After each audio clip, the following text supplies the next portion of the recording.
నమస్తే, welcome to our channel. నేను రవీంద్ర బాబు. ఇది ఒక నాన్ పొలిటికల్ వీడియో. ప్రస్తుతం వైజాగ్ మెంటల్ హాస్పిటల్లో పేరెంట్స్ పిల్లల్ని ఎత్తుకొని భారీ సంఖ్యలో వెళ్తున్నారు. ఎవరికి అందని ఊహించని ఒక క్రైసిస్ ఏర్పడింది.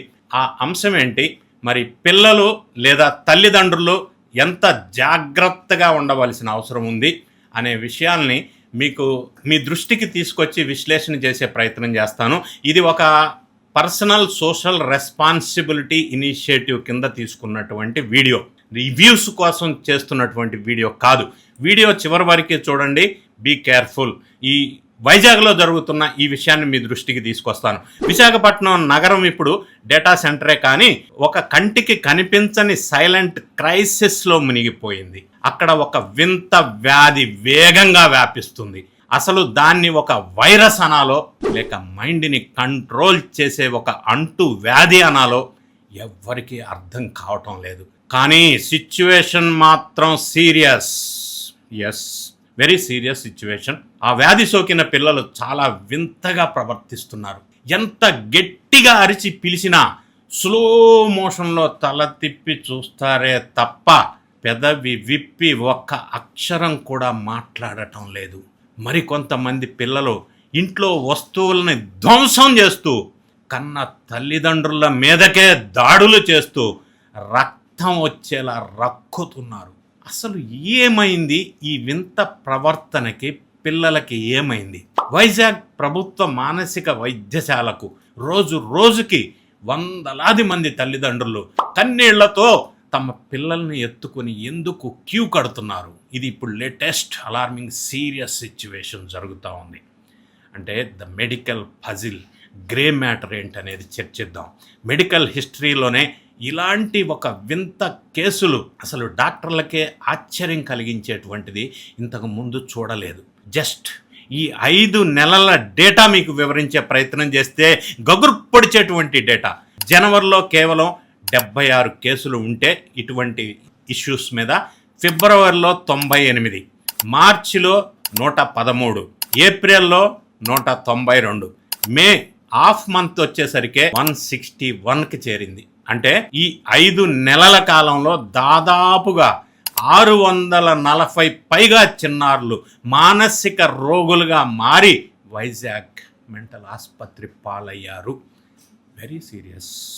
బెంగళూరులోని నిమ్హాన్స్, NIMHANS తర్వాత దేశంలోనే అత్యంత కీలకమైన చైల్డ్ సైకియాట్రీ విభాగం వైజాగ్లో ఉంది. అక్కడికి వస్తున్నటువంటి పిల్లల మెదడులను MRI స్కాన్ చేసిన న్యూరో సైంటిస్టులకి మైండ్ బ్లాక్ అయ్యే షాకింగ్ నిజం తెలిసింది. ఆ పిల్లల మెదడులో ఉండాల్సినటువంటి గ్రే మ్యాటర్ అనే భాగం నెమ్మదిగా కుచించుకుపోతుంది స్లోగా. ఈ గ్రే మ్యాటర్, అసలు ఈ గ్రే మ్యాటర్ ఏం చేస్తుందో తెలుసా? మన మెదడులో ఆలోచించే శక్తిని, జ్ఞాపక శక్తిని, ఎమోషన్స్ని కంట్రోల్ చేసేదే ఈ గ్రే మ్యాటర్. ఎప్పుడైతే ఇది క్షీణించి కుదించుకొని పోతుందో అప్పుడు పిల్లల్లో IQ లెవెల్స్ పడిపోతాయి. అందుకే పిల్లల్లో చిన్న చిన్న విషయాలకే విపరీతమైన కోపం, అంటే సైకో లాంటి లక్షణాలు బయటికి వస్తూ ఉన్నాయి. కానీ పుట్టుకతో ఎలాంటి లోపం లేని ఈ పిల్లల మెదడులోని ఈ గ్రే మ్యాటర్ని లోపల ఉండి తొలుస్తున్నటువంటి ఆ అదృశ్య శత్రువు ఎవరు? మెడికల్ టెర్మినాలజీలో ఇది ఒక పెద్ద ఆశ్చర్యకరమైన అంశం. దీన్నే డోపమైన్ ట్రాప్, విర్చువల్ ఆటిజం అంటారు. ఇప్పుడు మనం చెప్పబోయే నిజం గనక వింటే ఏ తల్లిదండ్రులకైనా ఆశ్చర్యపోయేటువంటి పని అవుతుంది. ఎందుకంటే ఆ అదృశ్య శత్రువు ఎవరో కాదు, మీ ఇంట్లోనే, మీ పిల్లాడి చేతిలోనే ఉన్నటువంటి smart phone. Yes, smart phone. మీరు ప్రేమతో ఆ పిల్లవాడి చేతికి ఇస్తున్నారే, ఆ ఫోనే వాడి మెదడును లార్వాలాగా తినేస్తుంది. ఇది కనుక్కున్నటువంటి విషయం. మెడికల్ సైన్స్లో దీన్ని వర్చువల్ ఆటిజం అని కూడా అంటారు. అంటే పిల్లవాడు ఆ స్క్రీన్ మీద నిమిషానికి, ఇది సైంటిస్టులు అందించిన డేటా ప్రకారం, నిమిషానికి 10 నుంచి 20 రీల్స్ లేదా షార్ట్స్ స్క్రోల్ చేస్తున్నప్పుడు అతని మెదడులో డోపమైన్ అనే ఫీల్ గుడ్ హార్మోన్ ఒక డ్రగ్ లాగా విపరీతంగా రిలీజ్ అవుతుంటుంది, జనరేట్ అవుతూ ఉంటుంది అది చూస్తున్నంతసేపు. దీన్ని సైకాలజీలో డోపమైన్ ట్రాప్ అని కూడా అంటారు. ఇది జరుగుతున్నటువంటి ప్రక్రియ మైండ్లో. ఇంత హై లెవెల్ డోపమైన్కి అలవాటు పడినటువంటి పిల్లల మెదడు బయట ప్రపంచంలో సాధారణ విషయాలకి స్పందించటం అనేది మానేస్తుంది. అది అస్సలు ఏమాత్రం స్పందించదు. ఎందుకంటే ఇది కారణం. ఒక పుస్తకంలో కదలకుండా కాన్స్టెంట్గా ఉండేటువంటి లెటర్స్, అక్షరాలను కానీ, క్లాస్ రూమ్లో టీచర్స్ చెప్పే పాఠాలు కానీ వీళ్ళకి బోర్ కొట్టేస్తాయి. ఎందుకంటే అవి స్లోగా అనిపిస్తూ ఉంటాయి. ఇది లోపల ఆ ప్రక్రియ ఉంది కాబట్టి. దానివల్ల సోషల్ డిస్కనెక్ట్ అవుతున్నారు. ఈ డోపమైన్ ట్రాప్ వల్ల పిల్లల్లో అత్యంత భయంకరమైనటువంటి సోషల్ డిస్కనెక్ట్ ఏర్పడుతుంది. అది అసలు సమస్య.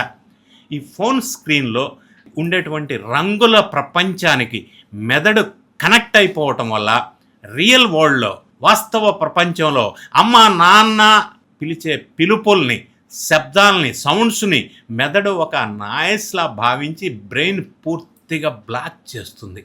ఇది సైంటిఫిక్ రీజన్. చుట్టుపక్కల మనుషుల ముఖాలను చూడటం మానేస్తారు. దాని ఫలితం అది. మనుషులతో కలవలేరు, కలవాలి అని అనిపించదు.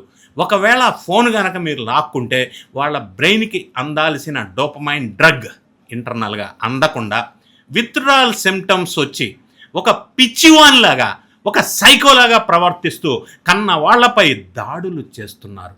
ఇది జరుగుతున్నటువంటి విషయం, బాధాకరమైన విషయం. వర్చువల్ ఆటిజం ఊబిలో కూరుకుపోయి చివరకు మాట్లాడటం కూడా మర్చిపోతున్నారు ఈ పిల్లలు. ఎంత దారుణమో చూసారా? మరి దీనికి పరిష్కారాలు ఏంటి? ఏ విధంగా మనం సొల్యూషన్స్ దీన్ని అవాయిడ్ చేయాలా అనేది కూడా సీరియస్ మ్యాటర్. తప్పు పిల్లలదా? కాదు, తల్లిదండ్రులుగా మనదే కదా. అపార్ట్మెంట్ కల్చర్లో పిల్లల్ని నిర్బంధించి వాళ్ళతో మాట్లాడటానికి సమయం లేక చేతికి ఫోన్ ఇచ్చి వదిలేస్తున్నాం. వాడికి ఫోన్లో ఉంటాడు కదా అని. పిల్లవాడు నిశ్శబ్దంగా కూర్చున్నాడు అని మనం సంతోషపడుతున్నాం.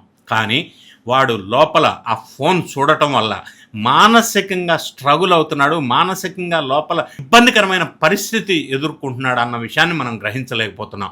ఒకసారి ఆలోచించండి. పట్టుమని 10 ఏళ్ళు లేని మీ పిల్లవాడు రేపొద్దున వైజాగ్ మెంటల్ హాస్పిటల్లో బెడ్ మీద ఒక మానసిక రోగిలాగా కూర్చుంటే తట్టుకోగలమా? తట్టుకోలేని పరిస్థితి. ఆ పరిస్థితి రాకూడదు. ఇప్పటికైనా మించిపోయింది లేదు. ఎవరైతే తల్లిదండ్రులు ఉన్నారో వాళ్ళు పిల్లల చేతిలో ఉన్న ఫోను తీసుకోండి, ఇవ్వద్దు దయచేసి. మీ యొక్క అమూల్యమైన సమయాన్ని పిల్లలకి కొంత కేటాయించండి. Essentially required. వాళ్ళ కళ్ళల్లోకి చూసి మాట్లాడండి. సోషల్ డిస్కనెక్ట్ని బ్రేక్ చేసి సమాజానికి వాళ్ళని పరిచయం చేయండి. బయట మట్టిలో ఆడుకోనివ్వండి. 4 గోడల మధ్య బంధించి ఫోన్లో అడిక్ట్ అయ్యే విధంగా చెయ్యకండి ప్లీజ్. ఈ వీడియో నేను వ్యూస్ కోసం చేయలేదు, ఇంతకుముందు చెప్పినట్టుగానే ఒక సామాజిక బాధ్యతగా చేస్తున్నాను. ఈరోజే వెంటనే ఈ వీడియోని ప్రతి తల్లిదండ్రులకి షేర్ చేయండి. వాళ్ళ పిల్లల్ని ఇటువంటి ఫోన్ అడిక్షన్ నుంచి కాపాడండి. ఇటువంటి మానసిక సమస్యలు పిల్లలకి రాకుండా కాపాడాల్సిన బాధ్యత తల్లిదండ్రుల మీద ఉంది, సమాజం మీద ఉంది. ఇది చాలా అలార్మింగ్ సిచ్యువేషన్ ఉంది కాబట్టి అందరూ దీనికి తగు విధంగా జాగ్రత్తలు తీసుకొని పిల్లలతో డిస్కనెక్ట్ అవ్వద్దు, కనెక్ట్ అవ్వండి. మరి తల్లి తండ్రి పొద్దున్నే లేచి ఆఫీసు బాట, పిల్లోడు బడి బాట, ఎప్పుడో ఇంటి బాట తెలీదు. ఈ పరిస్థితుల్లో ఒకరికొకరు డిస్కనెక్ట్ అవ్వటం వల్ల, పిల్లలు ఫోన్లకి అడిక్ట్ అవ్వటం వల్ల ఇటువంటి వింత సైకలాజికల్ డిజార్డర్స్ వస్తున్నాయి అనేది ఈ మధ్యకాలంలో ఎక్స్పర్ట్స్ వెలువరించిన అంశాలని మీకు వివరించే ప్రయత్నం చేశాను. వీడియో నచ్చినట్టయితే లైక్ చేయండి. మీ కామెంట్ని కామెంట్ రూపంలో తెలియజేయండి. Thank you so much for watching.